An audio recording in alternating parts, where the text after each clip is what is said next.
Welcome to Rhythm, a podcast on being in balance through conversations with the Swami.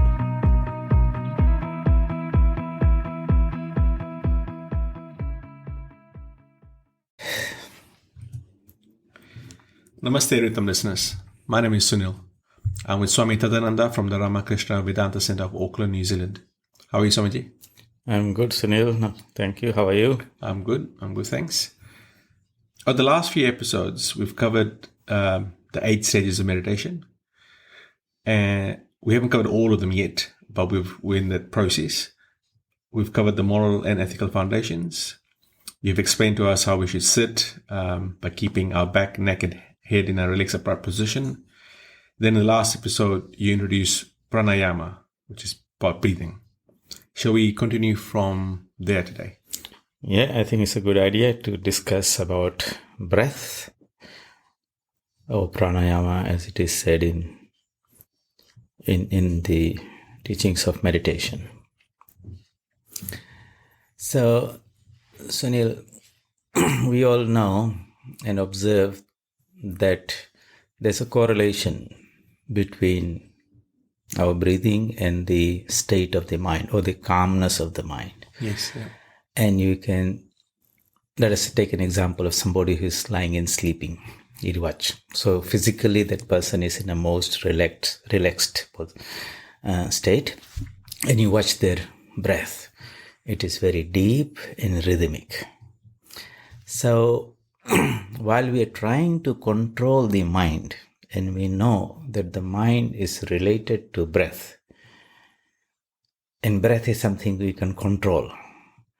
So by controlling the breath, making it deep and rhythmic, it has an effect of calming the mind, which is, so in the initial stages when we want to do as much as possible physically before we use the actual technique of meditation using the mantra to calm that down. So that's why it is recommended that one should breathe in harmoniously, deeply, in a rhythmic manner. So let's explore that. What do you mean by deep breathing? Yeah, that's right. So the breath isn't just very shallow type breath. It's quite deep, and yes. it's rhythmic as well. So it's two of them have to go hand in hand. Yeah. So like deep breathing. So you'll see the posture we sit in determines how deep our breathing is. If somebody is leaning forward, slouched. Yeah. So you can visualize the chest, the lungs are now sort of compressed. Yes. It's not allowed to inflate fully. Hard to expand the chest. Yeah, and that's why we say sit upright. Yes. Okay, the posture. Yeah. But also you should not be leaning backwards or sleeping type of thing. That's not a good posture for meditation. Sit upright, not in a stiff way, but in a relaxed way. Now let's go back to this breathing. So you'll notice and even observe yourself that most people do not breathe very deeply. The lungs inflate partially and deflate. So if you visualize the lungs to be like a balloon or bladder, where it's inflating and deflating halfway, then 50% of the air sort of remains as a stagnant residual air inside the lungs. Just reused. Yeah. Well, it's not being reused also because it has become carbon dioxide. Right. Okay, so we have not been able to exhale the stale air. Yeah. And what it says, carbon dioxide is now sort of accumulating partly in there. Yes. And the lungs are not fully inflating. So in biology, you have read when you breathe in deeply, then all the air goes and fills all these air sacs, beautifully. And when that happens, then the blood capillaries have got plenty of oxygen to take in. If you remember, when we were kids, our teachers would come in before the class would start. They will say, "Class, sit upright, breathe in deeply." They know that when we do that, there's a lot of energy in the body because a lot of oxygen comes in. It's when your oxygen level begins to go down, then you become a little drowsy and sleepy, and you'll see that, people when they're about to sleep, they bend forward, the heads roll on the chest, and before they know, they drift off to sleep, So to get more energy Well, oxygen has to come in. Yes. So recharge yourself plenty. Therefore, you need to do the deep breathing. Yeah, so deep breathing, that's one reason for this. So, because if you are running short of oxygen, then your body doesn't have that energy and the mind doesn't have that energy to stay awake and alert. So, from this, sometimes it happens people feel a bit drowsy in their meditation. So, they must check their posture. Right.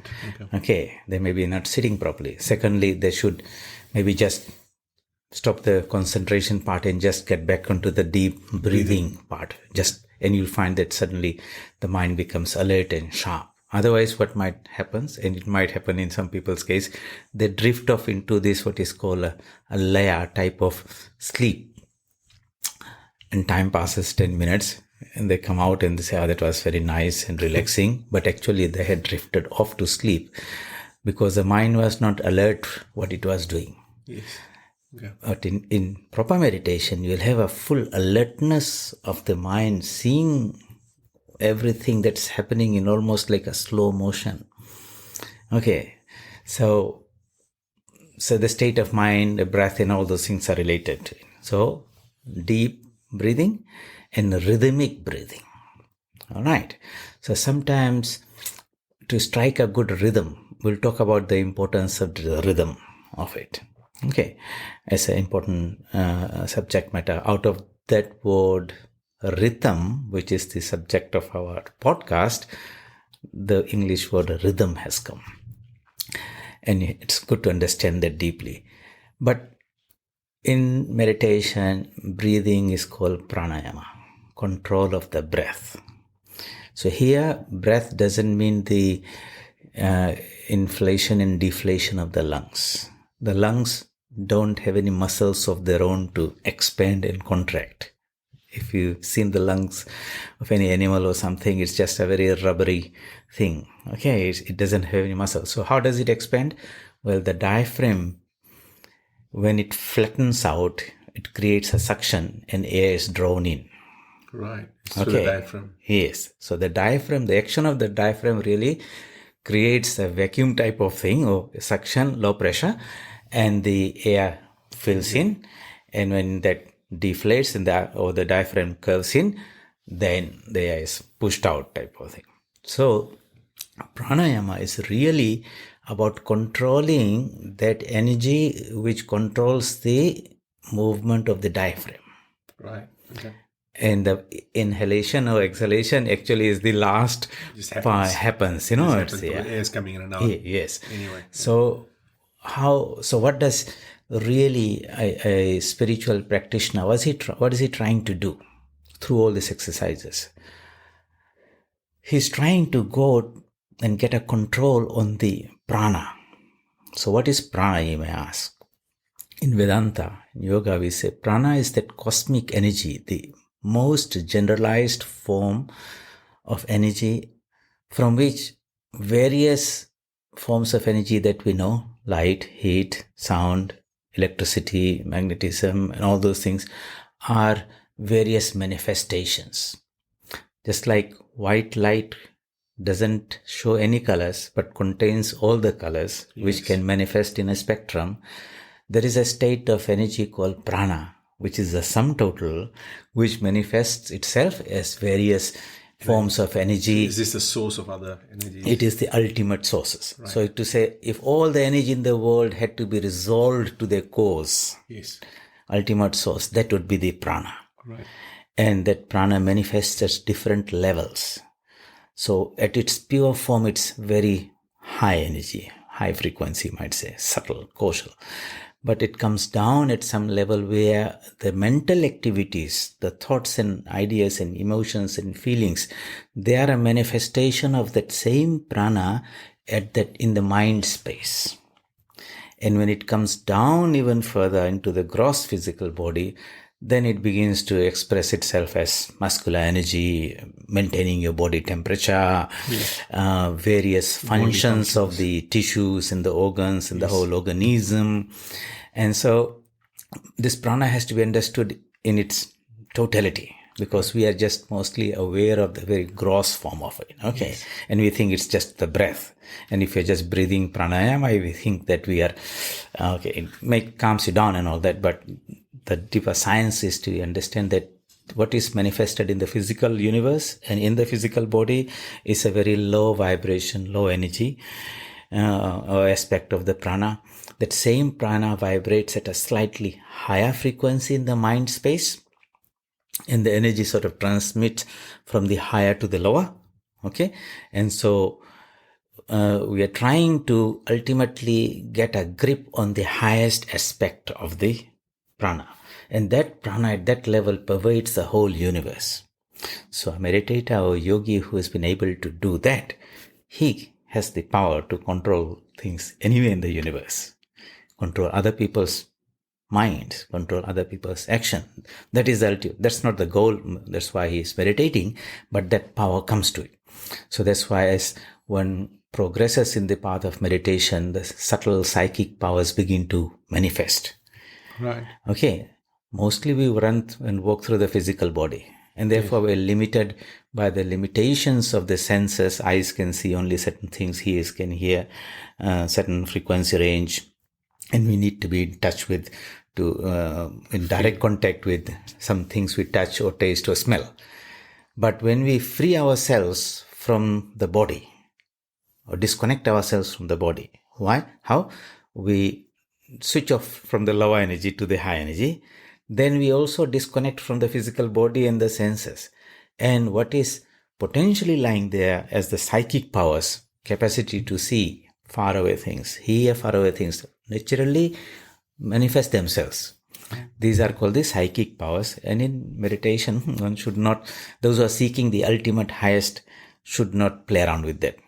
Okay. But they will, as part of this. Yes, it's a natural thing inside all of us. As you lift over time, these things you might come across those type of psychic powers. See? Right. All right.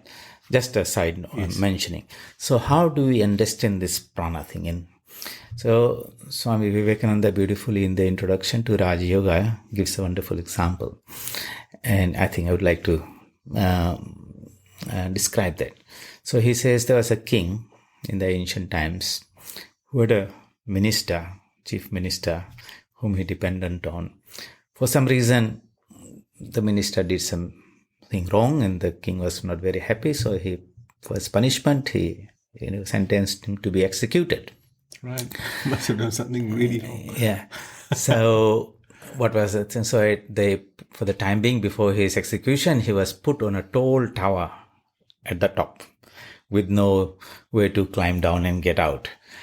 And probably would be executed the next day. So that night, his poor wife, dear wife, came and called him out. What can I do? Anything? She was in distress. So the minister says to her, can you go home and bring a couple of things? What were the things? He said, find a rhinoceros beetle, some honey, a bundle of silk, some twine, very thin twine, a stronger stout thread, and a rope. And you bring all these things. So the wife, wondering what all these things are about, went and secured all those things. At night she came and said, what do I do? He said, okay, take the beetle, put a little bit of honey on the horn in front of the eyes, and tie that very fine silk to the body and set it up on the tower facing upwards. And so the beetle began to smell the honey and began to try to reach it, and it started crawling up, and it ended up crawling right to the top of the tower. The minister got the hold of the beetle and the silken thread. Then he asked her, can you tie the next slightly thinner twine, a thicker twine? And with that he pulled that up. The next was the thread, and ultimately he got the rope to it. And then he tied the rope and made his escape. Right. The goal was to escape. Yes. So what's started thinking very fine, and then So what's it about? The purpose of all meditation is to be free. Free from the limitations of the body and the mind and the ego and all those things. So in the physical body, that silken thread is the breath movement. The very first thing. Yes. And so if you have seen these old mechanical clocks, and you might have opened them inside, and you'll see a very fine flywheel that's spinning. Yes. Left and right. So you can see it's a very distinct, visible movement there. But that movement then successively through various cogs becomes transmitted through so many layers, so to say, and almost you can't see the movement. Okay. But that energy is still there. So in the physical body, the breath movement is the silken thread. The flow of the current in the nerves, in the nervous system, is the next level twine. Right. Okay, and that's why we do that pranayama by, breathing from the right nostril and left nostril, making sure that the nerves are purified. The nerves are like the electrical wiring system, that the currents are flowing without any interruption, and they're sufficiently strong to let the current pass through. Right. Okay, Yeah. very thin wires, a little bit of current you pass, you get heated up. Some people are there who are very, very sensitive nervously, so to say. And so they get either very excited or they react very strongly to emotions. Other people are very cool. You don't see much of reaction, anger or something like that. Their nervous system is properly developed. You might ask, how do we develop a strong nervous system? Is it about food? We talked about brahmacharya. Okay, and that is related to the development of the nervous system and the brain. Okay. That's another topic. We can maybe come back to that, because that's very important in this age and time. People do not know and understand the science of things. So that's why they probably waste away the best energy in life. But let's go back to the silken thread and then the movement of the currents in the nerves and the brain. Yes. Then the third layer is a manifestation of prana is in the mind space, thoughts and emotions. Okay, it becomes much subtler. All right. And ultimately, the ultimate prana, which is what we want to get a grip on. So at the physical level, when you're a human being, we have a pretty good control over the movement of breath. You can see, you can stop it, you can, hold your breath and all that. By the movement of the nerves and thoughts and ideas, you can control the movement of the nerve currents, or instinctively the senses also move. Something bites you, you put your hand up because the signal went through the nerves to the brain and you reacted to it. But we sort of walk around this level, not much different from animals. Right. Human beings can reason, they can think, so that is a higher manifestation of prana in the mind space, which probably is not so much developed in animals. It is there. A crow is pretty intelligent. She can think about, and you have seen so many things in YouTube like that. Animals can also, at some level, reason in things, but not like a human being. So what is beyond that thing? The energy is what will control the mind, which is what we call the buddhi, the power of observation, the power of discrimination, the power of buddhi, and that ultimately is what we are trying to do, or that capacity we are trying to develop as our first tool for meditation.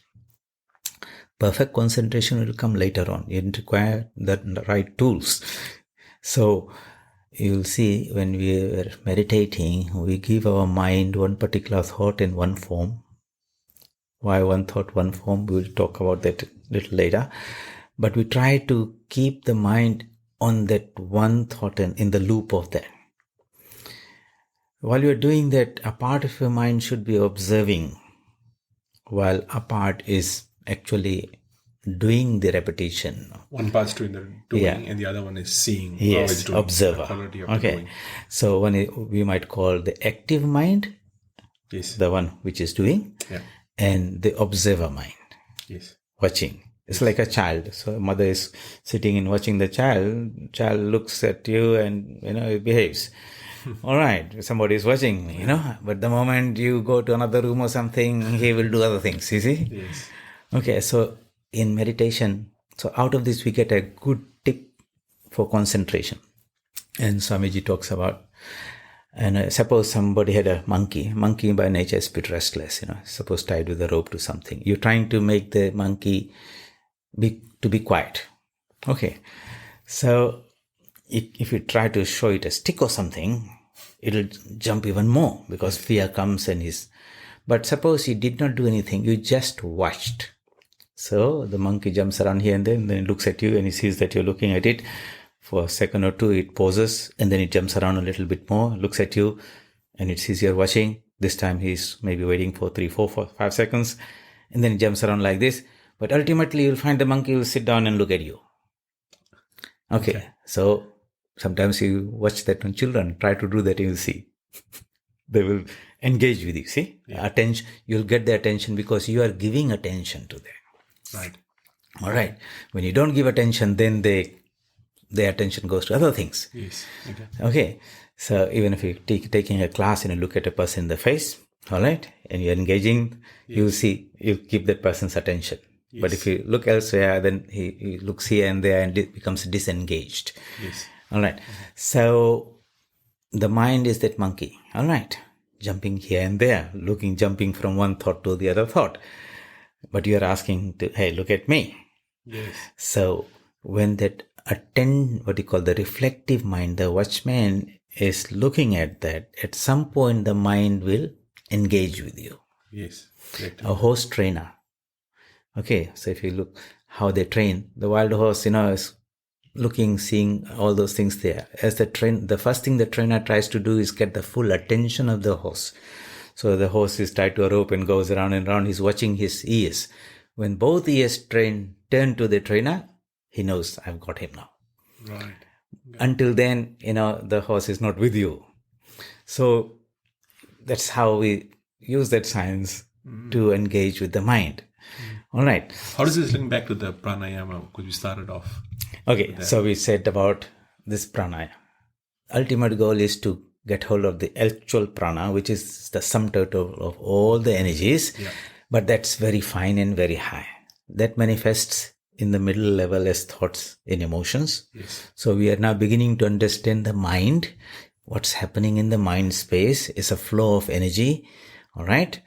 Which is what we're trying to control. All right. And then that comes down into the body as movement in the nerves.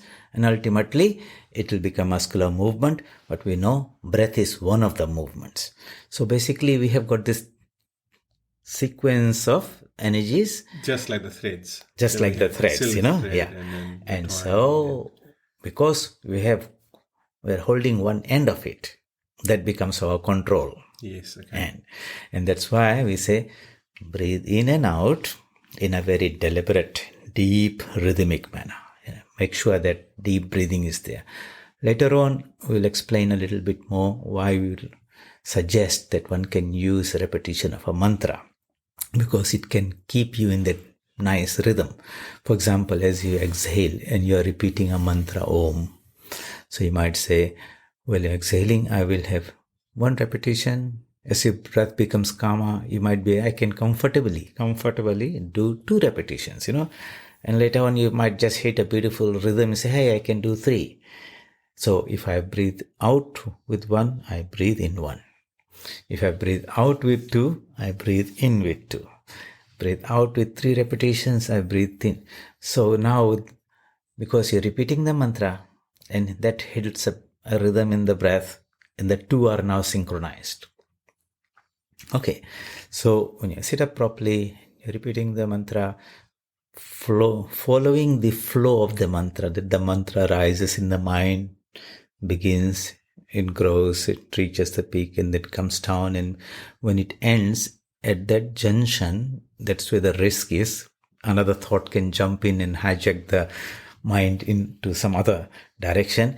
One is very vigilant. That's where the observer mind comes and says, let me put that back in the loop. So if I were to repeat the word, the mantra Om, I would be, when I'm breathing in, is an Om. And then when I'm breathing out, there's an Om as well. Yes. So that's 1 to 1. 1 to 1. But you're saying that over time, you can develop Yeah, because you're breathing deeply now. As your breath becomes 2 ohms in, 2 ohms out. Yes, using Om, but you might have a slightly longer mantra like Om Namah Shivaya. You might say Om Namah Shivaya, Om Namah Shivaya in breathing in it. Another 2 of the same breathing out. What I'm suggesting is that one can use the repetition of the mantra and harmonize with the breath. And then it becomes 2 things are happening together. Right.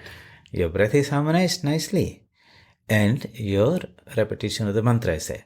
But you should not force it. First you observe that you're not stressing out that and pushing, then it will put you off the rhythm.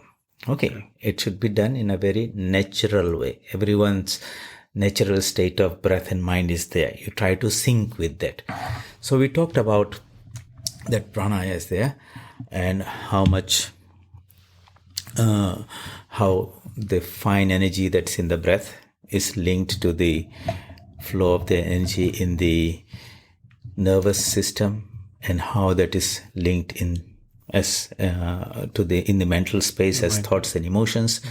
And then beyond that is the ultimate prana. And as you go higher and higher and higher, the prana becomes the common denominator. Okay, so in the physical body, just like the ocean, in the physical body, it's working within your own physical body. Your breath is not affecting another one. But in the mental level, by the time it goes, your thoughts can affect other people's thoughts. Right. It's energy. It's energy because it's like a magnetic field of a magnet, and so you are pulsating very strongly. It's a positive energy, and anyone who comes within that ambit, they also feel that energy. So if somebody is very sad, you will feel that sadness. If somebody is excited or joyous or buoyant, so you'll feel that. So we have to understand this energy as not something in a static way. It's a very dynamic energy. Okay. And we are all energies in that sense, affecting and getting infected by what's around us type of thing. Yes. So that's why it's not only at the time of meditation, because during the day, if you're not mindful of that breath, then that's how we become conditioned. So a person who is really serious about meditation is always watchful about these things, even in the midst of various activities. So at work, you're not slouched over something, sitting upright. All right. Mm-hmm. And now and then you are mindful, how's the breath, and you find, hey, it's shallow, let me just get that right, So even at work, these things help you because you get more oxygen in, right? More oxygen. And the oxygen is your energy levels. Yeah, suppose you're feeling a little tired or something like that, you might just sit down and just do a little bit of deep breathing. If you're feeling a little stressed out or anxiety is there, you just find a little space and just do some deep breathing and repetition of the mantra. I know some devotees are there who do this in a very deliberate way. Those who are living, he was a dentist, so it's a very, very stressful job. You're for hours looking down in a very concentrated way in somebody's mouth and, fixing. So, and it in a sort of standing posture, become very stiff, not moving around, so it's not it's a very, very stressful profession, so to say. Yes. So he would, during his lunch break, find some 10 minutes to do a short meditation. And he said that would help him cover the rest of the day. He embedded this practice into his work to empower himself with the energy that will help him survive a very stressful profession. So that is prana, pranayama, breath and control. And of course, probably in the next episode, we can now look at what is and why we have called this podcast Rhythm. Because we've discussed the energy, and that energy has to be in rhythm with things. So to be in rhythm means I am there and something else is there with which I am synchronized. Yes. What is that energy that we are trying to be in rhythm with? Right. Good. Awesome. That's good. Because, it'll be good to understand that, because we normally think it's, the world revolves around us. But obviously that's not the case. There are a lot of other beings and a lot of other things around us which we need to be in rhythm with. Sure. Okay. Sounds good. Thank you, Swamiji. Welcome. We'll continue with the meaning and significance of rhythm in our next episode. Thank you. Thank you.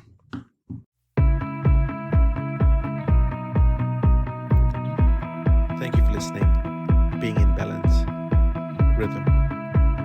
For more information, please visit www.vedanta.nz.